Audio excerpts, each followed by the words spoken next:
Hello, rollers. Good to see you all. And today I'm experimenting a bit. So I want to do a news stream, and how I'm gonna do it. Today I'm gonna try to do it, in one go. I'm gonna focus on providing you the news for like half an hour, maybe more. And I'm not gonna be looking into chat much. And we're gonna be able to discuss it later. But you keep chatting, you give the stream a like, and leave a comment under it after. So I even prepared to this one. I translated the text of the posts that I saved, that I thought is important to show you.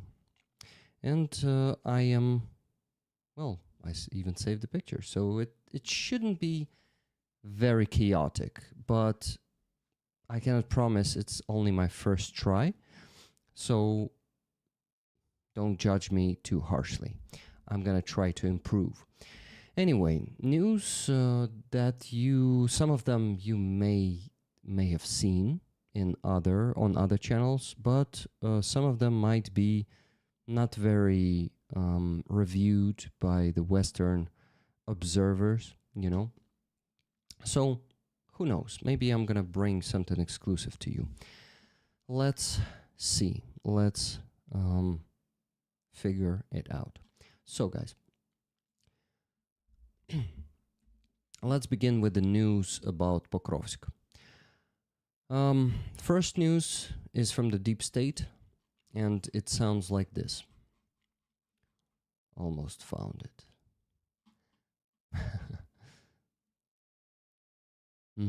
Here it is, guys. So, situation in Pokrovsk. The enemy continues building up its forces in the city, where they are being constantly detected and struck across virtually the entire settlement. At the same time, a gradual takeover is underway. The Russians are already gaining control of territory, setting up positions, establishing staging areas, and managing logistics to push deeper into the city. You may have seen corresponding updates on the map, Deep State map. That's which one I recommend. That's the one I recommend. Meanwhile, both clearing operations and direct elimination of the enemy continue using all available means, with drone pilots playing a key role. Many videos circulating online show continuous strikes against Russian forces. The enemy is also trying to gain control over the area between Pokrovsk and Hryshina, simultaneously attempting to infiltrate the latter. In that area, physical clearing operations by special grounds are actively underway. It's a key logistical section for access to Pokrovsk.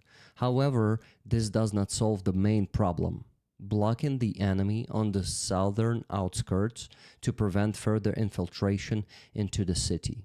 And since the Russians are already entrenching themselves and taking control of the terrain there, that opportunity is essentially lost.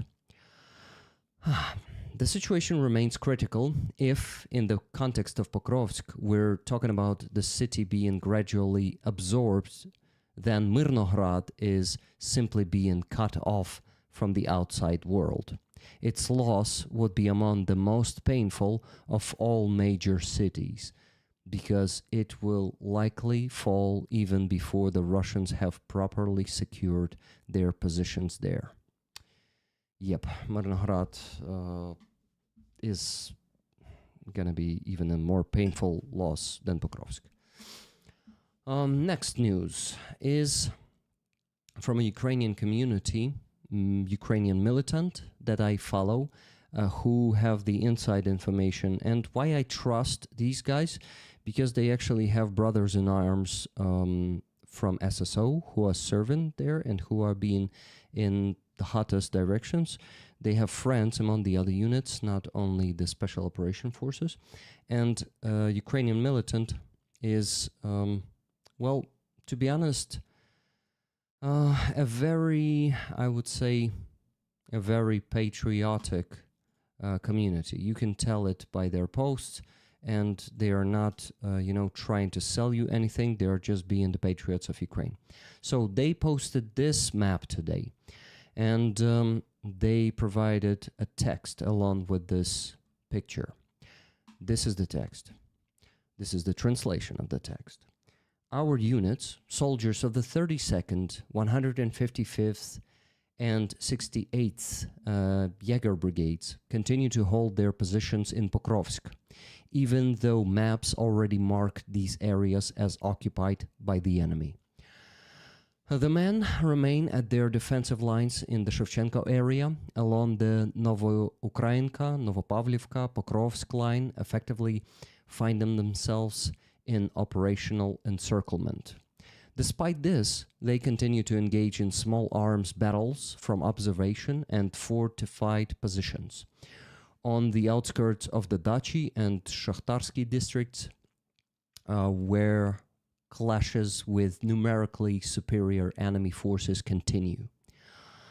Despite this, they continue to engage in small arms battles from observation and fortified points on the outskirts of Dachi and Shakhtarsky districts, where clashes with numerically superior enemy forces continue. You didn't notice that, right? That I repeated the same sentence once again. The units have lost around 80% of their FPV and Mavic drone support, as most pilots pulled back to Hryshina. Those who remain within range receive drones and fuel in very limited quantities, literally by the bottle. Even with no evacuation, and despite having killed and wounded among them, the men keep fighting. Battalion commanders outside Pokrovsk stay in contact with them, trying to reinforce, move groups, and maintain command and control. Fighting is also ongoing to the north, around the Dacha areas, the industrial zone, and the factory. When the enemy advances in large groups, our observation posts avoid direct engagement, but smaller enemy groups are destroyed by precise fire from our infantry. These men are the Iron Front Line, still holding the defense where the map already shows the enemy. They've been cut off but not broken. And while the enemy celebrates its capture, Ukrainian soldiers keep fighting right inside the red zone.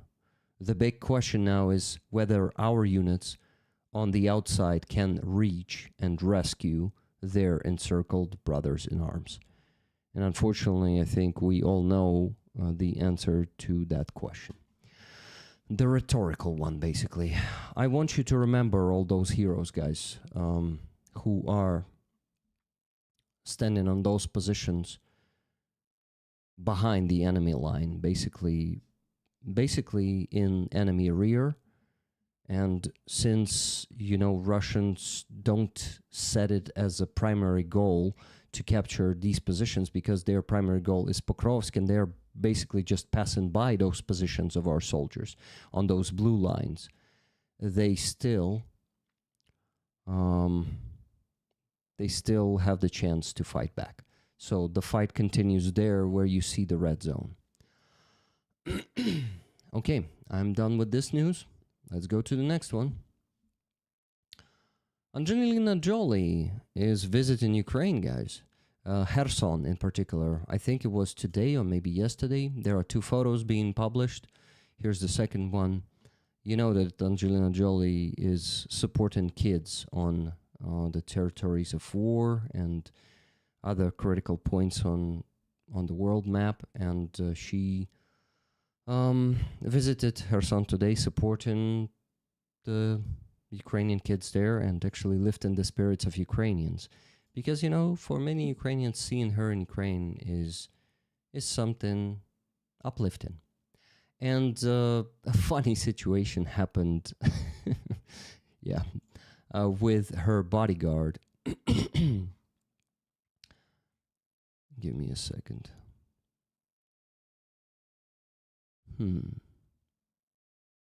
Yeah. I think I just didn't translate any text for this one, but it's not a problem. So her bodyguard, who was obviously a Ukrainian, she had a Ukrainian bodyguard, was taken on one of the roadblocks. He was taken by TCK, the Ukrainian draft services. Yeah, so basically, here's the video. I assume this is the video from the draft office where Angelina Jolie had to go herself, as the news claim, and take her bodyguard from there herself. So here is the video. I think they are going outside together with the guy. Yeah, here's the guy in the civilian clothes. So yeah, that's how it is these days. Anyway, situation resolved, and she has her bodyguard back. What do we have in the news next? And then, guys, I decided to actually provide you one bad news, then one good or like a bit funny news, then a bad news again, because we have too many bad news in Ukraine. But I want you to know of all of them today, and in general, all the time. I want you to know about the bad news too, so you won't be living in the world of ponies and unexisting, unreal Ukraine. So here it is. This defender FPV ББС 35-ї бригади морської піхоти. His call sign is Znachar, and this interview with him has been posted a few days ago, but listen to the news. Here is the translation of it. TSN journalist, that's a Ukrainian news network, Dmytro Sviatenko, on the death of his brother, who was killed a few days ago during a awards ceremony. My brother was killed on Saturday, this Saturday, guys. He'd been fighting since 2023. He went through hell in Krynki, Kurakhove, Mariinka, and Krasnohorivka. He was killed by the Russians, but not on the battlefield, in the deep rear. They gathered him and his brothers in arms on the parade ground for an awards ceremony.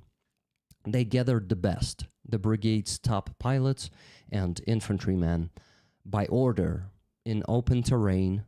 Then the ballistic missile hit. A story of negligence, or not just negligence, repeated itself. Just a day earlier, the brigade's press service had filmed him. He was held up as an example for others. He carried out the wounded, saved comrades. Hence his call sign Znachar, healer. From an anti-tank sailor, he became a drone pilot. He was the first to start flying with optical systems. He taught and motivated his comrades, and when he was finally granted leave abroad, he came back. On Saturday, he was killed. Below is a short video about my brother, Volodymyr Sviatenko. He was 43 years old. I'll share details about the funeral later. And here's a comment from Sternenko to this news. There will be more such award ceremonies and more strikes, more tragedies that could have been prevented, because we don't learn, because those who leak classified data are protected, because no one is punished for excessive losses. The army needs change. But for now, all we have is the word of Patsan. If you guys remember the Sunday stream, you should remember what I'm talking about. We'll get to the word of Patsan, that new commander of the assault forces of Ukraine, who is basically publishing the secret data online on TikTok and Instagram, not for the first time in the last few years. So let's move to the next news. Sternenko found this post next day. Next day? Dead, the same day. He also posted this. Photographer Konstantin Huzenko from Ukrainer has been killed. The news was shared by Ukraine's founder Bogdan Lovinenko. The circumstances of his death have not been disclosed, but it is known that Konstantin served in the 35th Marine Brigade, the same unit as the border of TSN journalist Dmytro Sviatenko, who was killed, the brother, of TSN journalist Dmytro Sviatenko, who was killed in the rear during an awards ceremony on November 1st. So this is also this man you see on the screen. He was also killed by that ballistic missile in the rear on the fucking outdoor award ceremony, where they gathered the best to award them on the open, where Russian ballistic missile can easily kill them. Just fucking treacherous.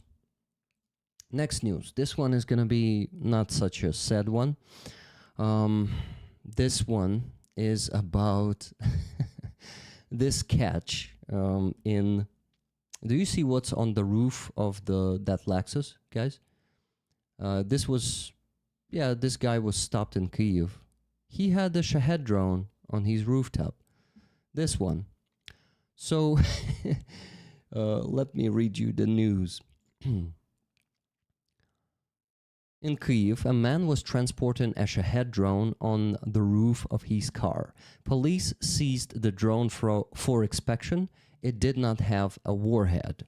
Law enforcement later determined that the man was the head of a public organization. He claimed he had planned to donate the drone to a museum.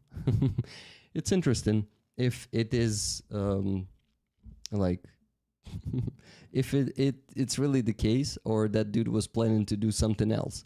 Just look how he openly transported it on his Lexus. Okay, so these public organizations, as we call them here in Ukraine, they are usually focused on different work, not only on fundraising, but also sometimes on fundraising. Not sure that in this case it was the case. Anyway, the NGOs are usually specializing on the fundraising. Okie doke. Let's move to the next news. This one is, again, not a very cheerful one. This one is from the Deep State, and that's a screenshot. Screenshot of the messages of Deep State with one of the servicemen, Ukrainian servicemen. And it says this. Remember I told you about the guys, about the dudes who are on positions already for a year. Today, 2 of them are 300, meaning wounded. Our record guy, the guy who took the record, was on positions from, you see, 19th of November 2024 to 27th of October 2025. Almost a fucking year, guys, on positions. Let me read the text that comes along with it. 165 days on the line without rotation. 2 soldiers from the 138th Territorial Defense Battalion, Alexander Tishayev and Alexander Alexienko, are being widely discussed online after holding their frontline positions for 165 consecutive days. The hottest topic, however, is about how these 2 heroes were recognized with certificates of appreciation. The most cringe-worthy part of the story, frankly embarrassing to even show or describe. At the same time, they were also awarded Presidential and Ministry of Defense honors, which at least looks more dignified and fitting. Still, it's worth nothing that these are just two among thousands of heroes who have continuously held or are still holding their positions. But is this something to be proud of? Absolutely not, because right now it's a massive problem. On average, soldiers today hold positions for 100 to 200 days straight, including cases of senselessly holding observation posts through which the enemy infiltrates or has already taken control of the area. Yet commanders must keep reporting that the settlement or tree line is being held because the OP still exists. OP for observation point. Yes, we can talk about the need of mobilization and the shortage of manpower. That's a valid issue. But at the same time, we must learn to preserve our people, to enable rotations and rest for the troops, something far more important and effective than the certificate or even a medal. The photo shows one of the soldiers, an example and possibly a record of how long someone has remained on positions. His dream was to finally rotate out and receive that certificate. That was irony if you didn't get it. Okay, guys, so this problem is one of the biggest ones. We discussed it on Sunday stream. I won't be stopping here for long. I just want you to once again remember about this problem and talk about it around the world, because it's being talked about in Ukraine. It's a big issue, but I doubt that many people in the world realize for how long these days our guys spend on positions. Next news is going to be a better one. This news is going to be something cheerful that I also get in my news sometimes. Like, just look at these guys.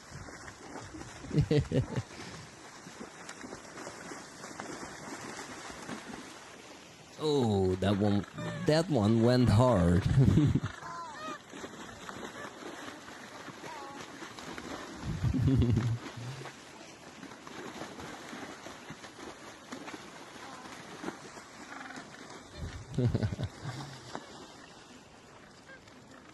There's a big line to get there.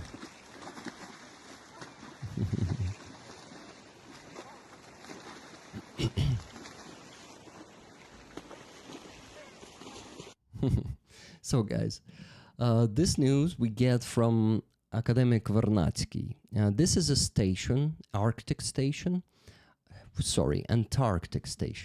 The station in the Antarctics, or Antarctida. That's how we call it in Ukrainian.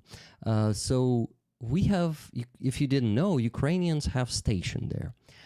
The research station, science and research, and penguins are also being studied. So let me read you the news about these penguins. How does a huge flock of penguins dive into the ocean? You asked, and here it is.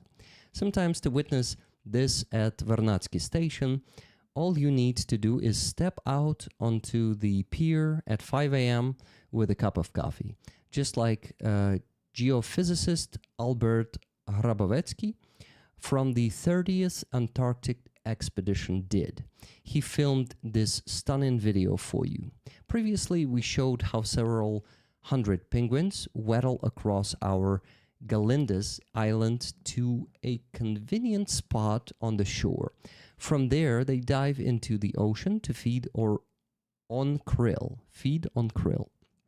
Yeah. But in that earlier video, the birds were hesitating for a long time, so we couldn't capture their flight. Why do they do that? Scientists believe penguins wait until someone jumps first, the bravest one. He's taken the greatest risk because predators like leopard seals may be lurking nearby. So that first swimmer could easily become prey. Sometimes the penguins even nudge each other into the water. Once the first one dives, the whole group follows. This, by the way, is also one of their feeding strategies when they all go for food at once. The risk for each individual bird is smaller than if they went alone, while a leopard, seal, or orca crabs one, the rest can safely feed. Right now, there are about 7,000 penguins on Galindez Island, actively nesting and starting to lay eggs. Okay, guys, so penguin news for you. Did you expect to see this here on these streams? Okay, let's move on to the bad news again. Bad news, good news. Bad news, good news. That's how we go here. I decided to make it like easier for you to comprehend this, and not only comprehend. So you see a photo with secret documents. You see a guy posting that photo. I think 2 years ago.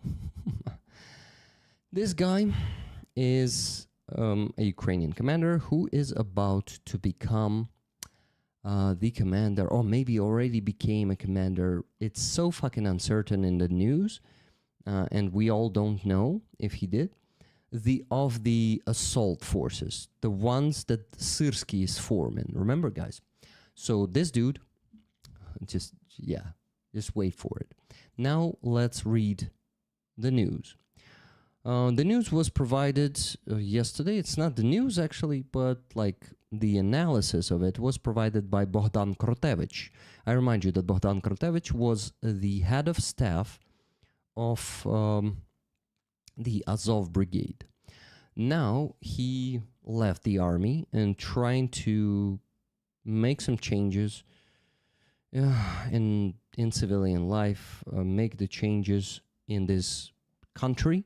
Basically, not as a politician, but as let's call him an influencer. He has a pretty good reputation, and I think this guy totally deserves that reputation. So, this is the news from Sternenko, though, who is quoting Bohdan Krotevich. So, in Sternenko's words, I have no polite words left. This is absolute madness. Bohdan Krotevich writes about how Manько effectively helped Russian intelligence. Here's the beginning of the quote. The audio is bad? Okay. Please confirm or deny. Here's the quote from Bohdan Krotevich. So, on August 31, 2023, Mr. Manько posted on his TikTok account, Manько Valentin 80, a photo of a combat map, a properly formatted operational map with all standard tactical symbols. On top of it, we can see a tablet showing the tactical situation, likely from the Kropyva system.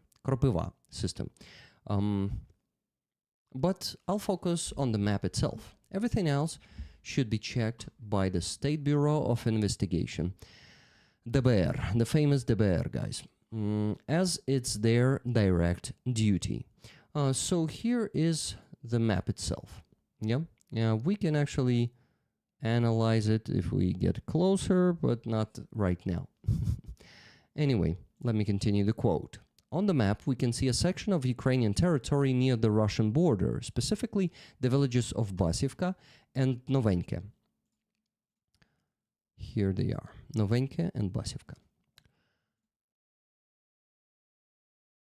The map shows the enemy fortifications, units, artillery targets with numbers, and also the observation posts of Ukraine's defense forces, marked with blue triangles. These posts are shown in Basivka, while in Novenke there are no defense forces positions or fortifications. Moreover, 2 observation posts in front of Basivka are clearly marked on both sides of a ravine leading toward the Russian border. As of now, this territory is occupied by the enemy, but as of August 31, 2023, it was not. That means the enemy could have used this information to locate Ukrainian positions and strike them by any means. Everything I've described continues grounds for entering this information into unified register of pre-trial investigations and for the SBI to launch investigation actions.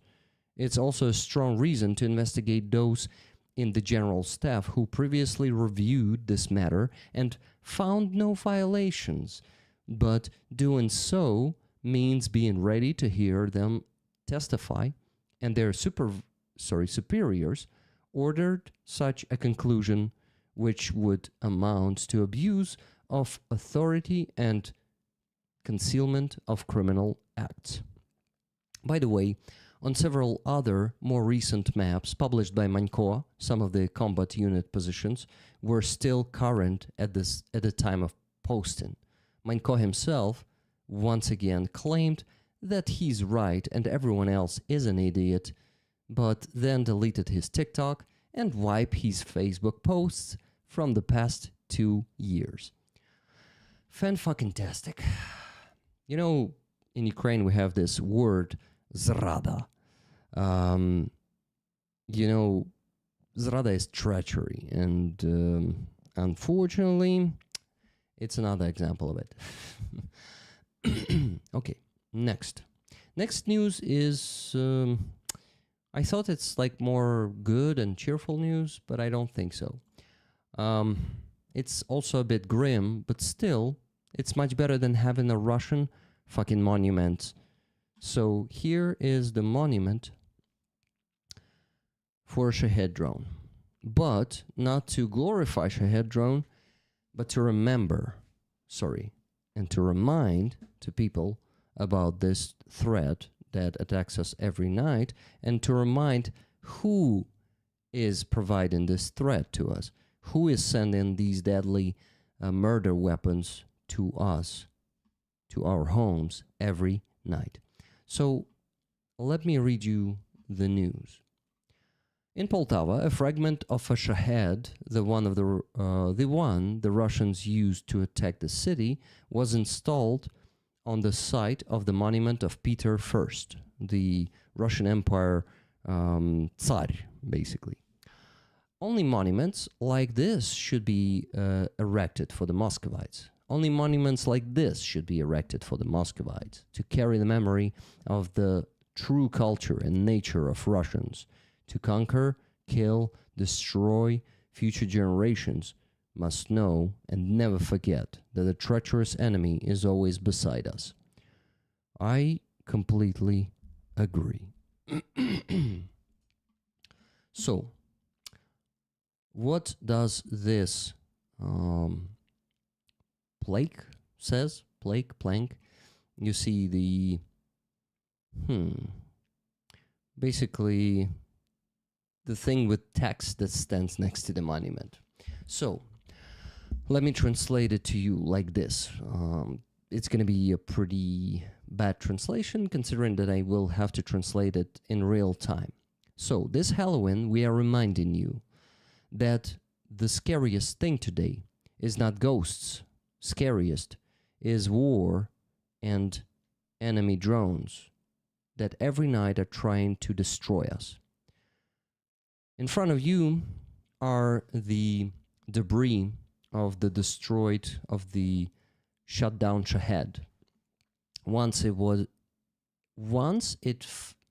It has flown, probably, to destroy, and now it became a reminder the enemy can be destroyed and the fear can be overcame. every one of us can make their own contribution into the security and safety, and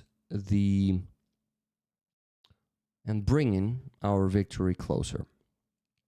Your donation is another step to the safe sky. One more shut down drone and one more saved life. Join the fundraiser for Poltava Dronopad, which is a drone fall to destroy the enemy drones. Together, when we are together, fear disappears. I really love the signature on this. So guys, we ideally also need to donate to the anti-drone drones, anti-Shahed drones, Shahed or Dronopad. It is a pretty good investment, but to be honest, I may share my experience as a Ukrainian.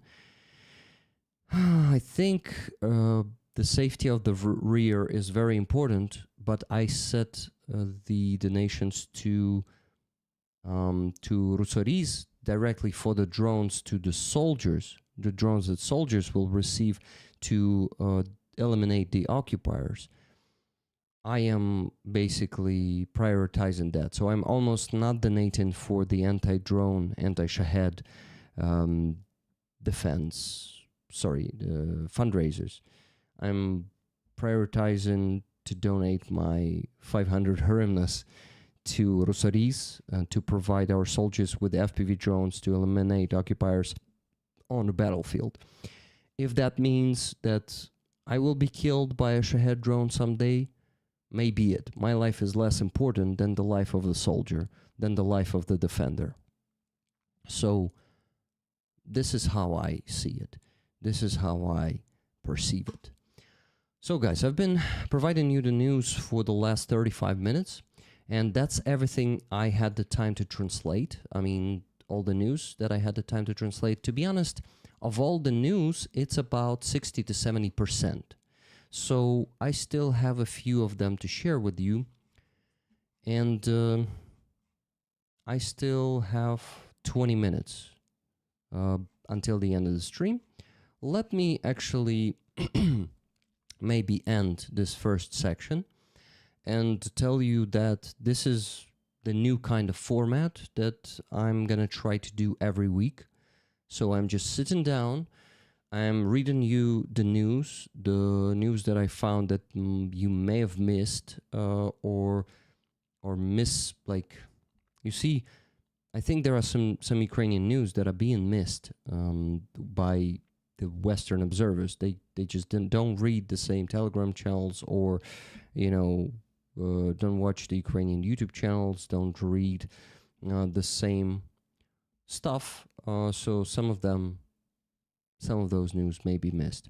But I also think that maybe we'll see. Guys, I will ask you, since it's an experiment, since it's a test stream of this kind, I want to ask you to leave a comment under this stream. When we finish, you unfortunately are not able to leave a comment right now. But after I finish the stream, in just about 18 minutes, I will ask you to put a comment and tell me which of the news you like the most, and which of them you didn't find, like, for example, the news about our defenders being killed on, defenders of 35th Marine Brigade, by the way, have been killed on the medal presenting, on that just celebration, so to say, and not in a very deep rear, which someone should be held accountable for, and for me also, knowing that soldiers in Pokrovsk and near Pokrovsk to the south of Pokrovsk, they are still holding the defense, even being surrounded by Russians, is also very important. And I don't know if you knew this or if you get it from other YouTubers, but they are still fighting. And that's 68th Brigade, 32nd Brigade, 155th Brigade. Soldiers of those brigades are still fighting. And we need to know about them. We need to remember those guys. Even though we didn't see them, we didn't know them, we must remember that those guys has fought until the very end. And unfortunately, the chance that our teams will break to them and will save them, or that they will go out of encirclement safe and alive is very small. Is very small. So this is probably a lethal end for them. So there's a huge chance that they will give their lives for defending Ukraine, and they will give the additional chances of the soldiers who are holding the line higher to the north, that they will survive, because they are eliminating some of the Russians on the way there. You know, I feel the need to tell you these stories, even if I don't know the particular people who are holding the line there, who are holding the defense, surrounded by the enemies. I feel the need to share their heroism and their sacrifice with you. So guys, if you enjoyed some of the news, maybe you enjoyed the news about the Penguins. There are also some good news today, not only the bad ones. I have more to share with you, but I need to mention a few things. So this is the raffle item. Kraken flag, signed by 6 soldiers that we helped not so long ago. Wolf is the main of them. There he is. On the other side, it doesn't work this way. Yeah, there he is. There's Tube, Lavr, Zubr, Dub, and Ochotnik. So these guys are defending us. They are also hitting down the Russian reconnaissance drones with the FPV drones, and that's not all they do. They use other drones to stop the enemy on the front line, so they have multiple tasks. These guys donated this flag to the fundraising, to the raffle. They basically gifted it to me, and I put it on the raffle. Well, they gifted it to all of us, not just me, all the community. And it's on the raffle this week.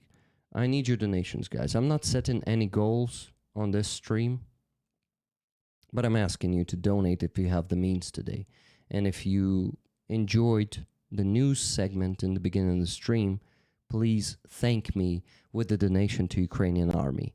To donate, you need to send money to my PayPal and tell me in the comments that you would like the tickets, or if you don't like the tickets, say tickets to rollers. So the community members will take the tickets, the free tickets from you. I mean, to be honest, I enjoyed the stream. I enjoyed this one. I enjoyed this format, and I think I'm going to be continuing it.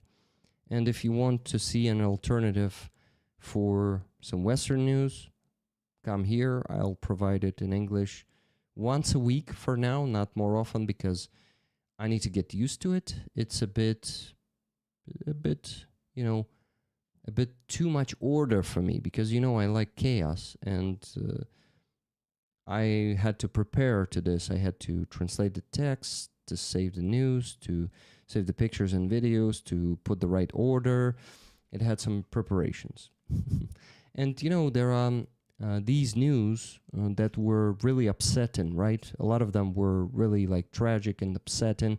And maybe this way you will understand what am I going through every day reading the news, what emotions I'm getting, because you may miss it when I'm just doing my regular streams. I don't talk about these things lately.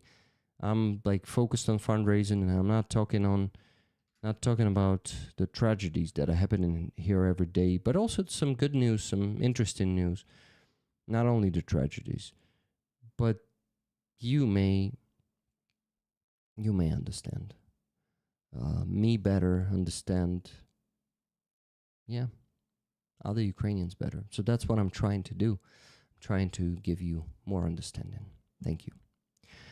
Rick, yes, news is appreciated. Thank you, Dark Oblation. It's so hard. Thank you for sharing. Thank you. Like it, plus plus. Thank you, Andres.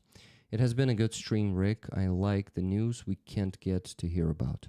I hope you could not hear about these before, because who knows? Maybe I'm just repeating the same news that Jake Bro is providing or JP is providing. So let me know if it was useful in the comments later. Okay, guys? Thank you. Okay. Where's hell? Yes, Nathan, how you doing? Keith Kane, good to see you. Good to see you all, guys.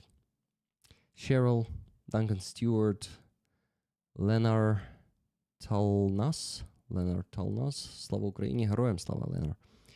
Or Lena.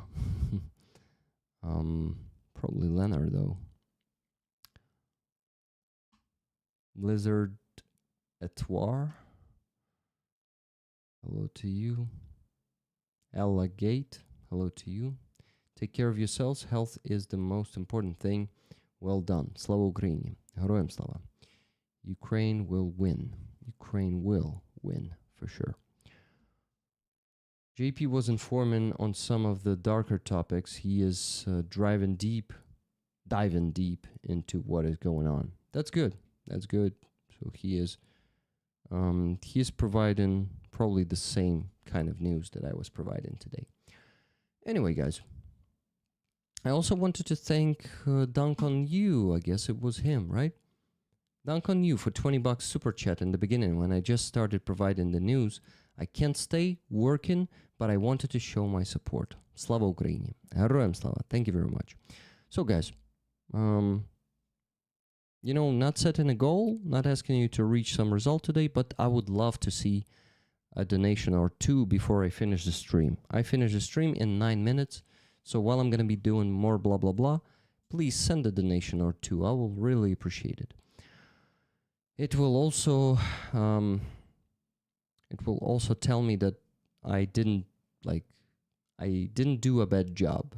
But Rick has the internal view on what is going on in Ukraine. So yeah, guys, if you have some additional questions to the news I was providing in the beginning of the stream, you have 9 minutes, 8 probably already, 8 minutes to ask them in the chat. Then I will finish and go eat.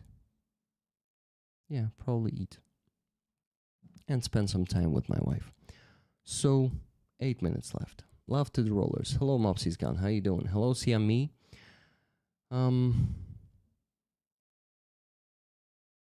Okay. Good to see you all there, guys. By the way, Wella was there. Wella, how you doing? If you're still there, let me know in the chat.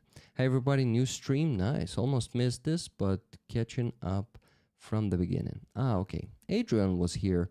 Maybe he's still here. Thanks for sharing all the news, Rick. Thank you, Adrian. Who else? Okay, the chat is ending here. Ruth Wolfer, hello to you. Hooves, hello if you're still there. Silver Earth, good to see you. That guy who said audio is bad seems like just some random guy, probably trolling, saying that audio is bad when audio is not bad. It feels like that, at least.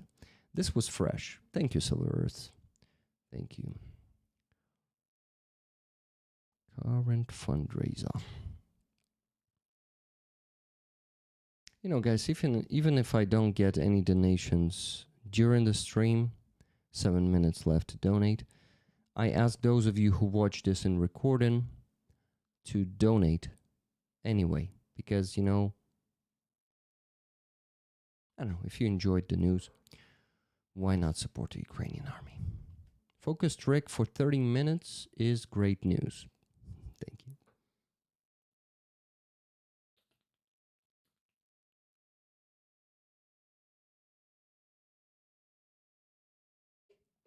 Oh, okay. Good hydration. Oh, you know what, guys? Probably. Nah, I won't be doing it.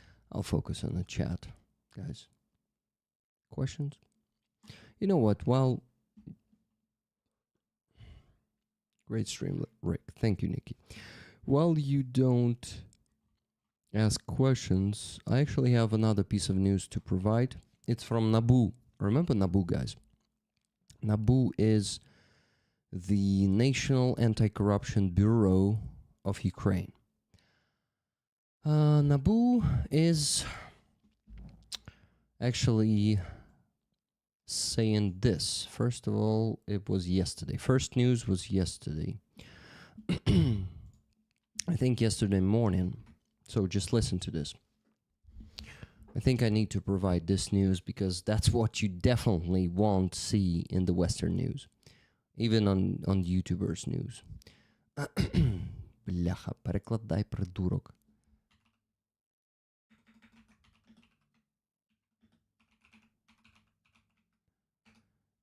So the damn ChatGPT, instead of translating, started explaining this shit to me. I understand this shit, man. Come on.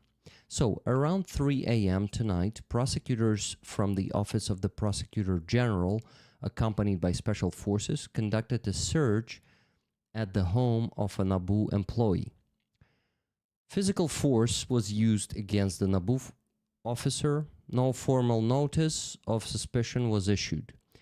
The search was carried out without a court warrant and is likely related to the employee's professional duties. This NABU officer has been involved in documenting several major corruption cases and has always acted strictly within Ukrainian law.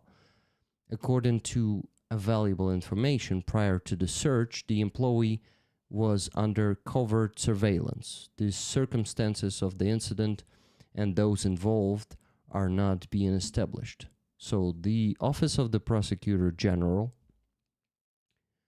is pressuring the NABU employee at 3 a.m. tearing into this person's house and conducting a search with no warrant and with no legal right to do so, pressuring the institution.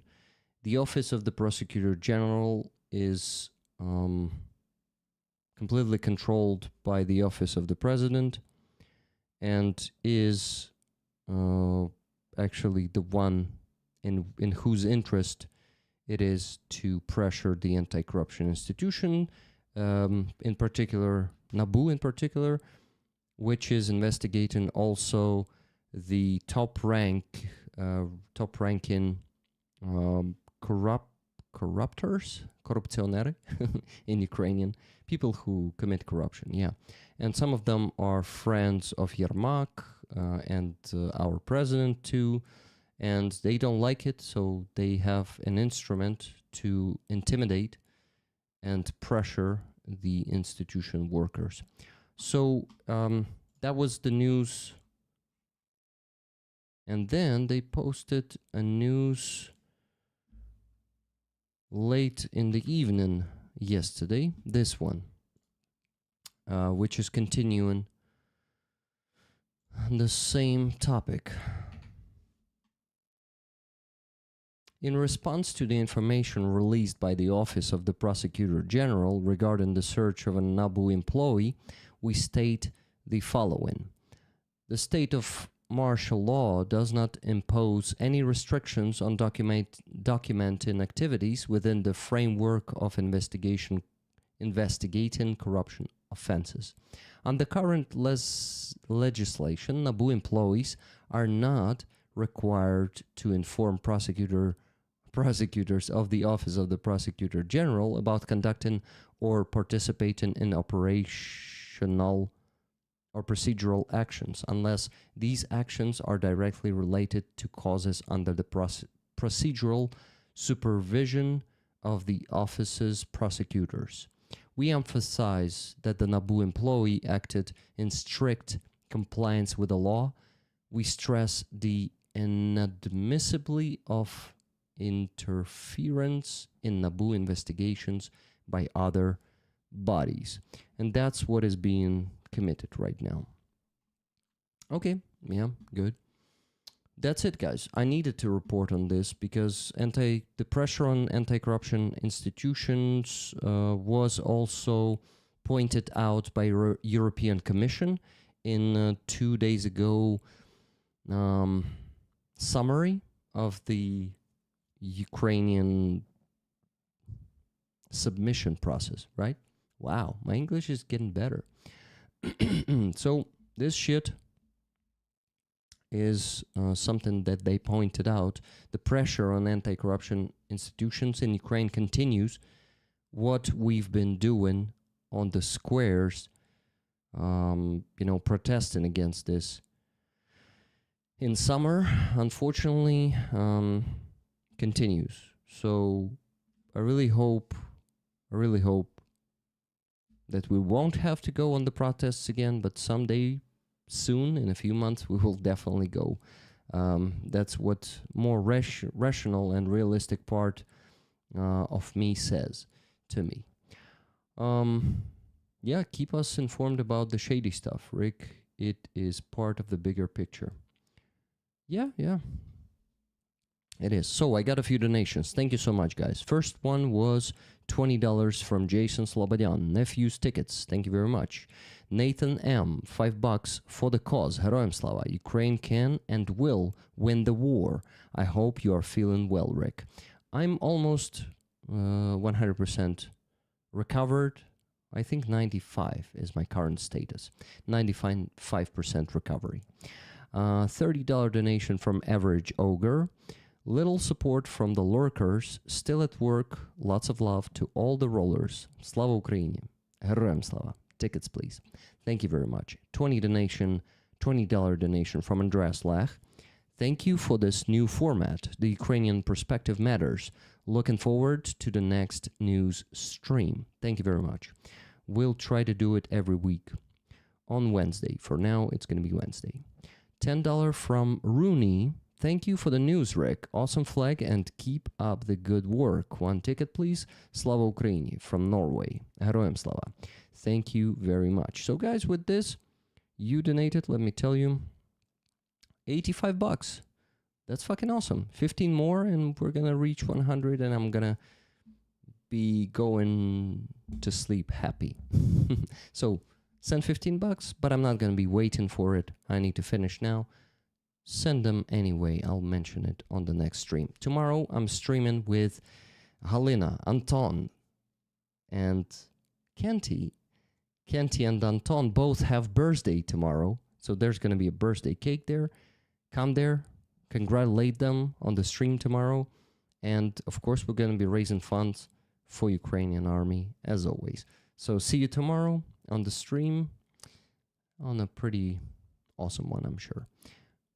And thank you for being on this one and listening to me, to the news I had to bring you today. That I thought is necessary to bring to you today. And here's $15 from Jeremy, Dark Oblation. It says from Silver Earth. Awesome. Thank you very much, guys. $100 raised. I'm happy. And yes, Loki will be there. The cat of Halina and Anton also will be there tomorrow on the stream. So, wow, guys, 59 minutes. I think I have the chance to finish the stream before it's going to be 1 hour.